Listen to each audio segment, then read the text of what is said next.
आज सोमवार হৈমন্তিক ফাউন্ডেশনের চতুর্থতম প্রতিষ্ঠা দিবস উদযাপন করা হলো। লাভপুরের অতুল শিব ক্লাবে এই প্রতিষ্ঠা দিবস উদযাপন করা হয়। প্রতিষ্ঠা দিবস উপলক্ষে হৈমন্তিক ফাউন্ডেশনের পক্ষ থেকে স্বেচ্ছায় রক্তদান শিবির এবং বিনামূল্যে স্বাস্থ্য পরীক্ষা শিবিরের আয়োজন করা হয়েছিল।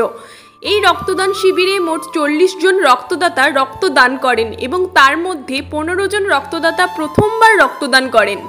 প্রত্যেককে চারা গাছ দিয়ে সংবর্ধনা জ্ঞাপন করা হয় হৈমন্তিক ফাউন্ডেশনের পক্ষ থেকে, কারণ একটি গাছ একটি প্রাণে বিশ্বাসী এই সংস্থা।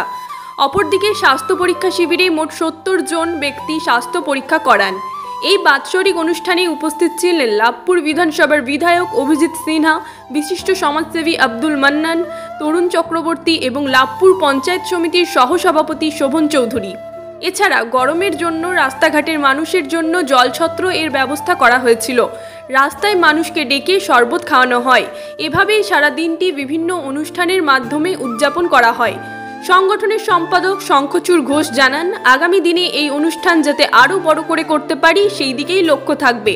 একই সাথে যাতে সাধারণ মানুষের বিভিন্ন সময়ে পাশে থাকাই এই সংগঠনের লক্ষ্য। লাভপুর থেকে কার্তিক ভান্ডারীর রিপোর্ট, তারাপীঠ টিভি।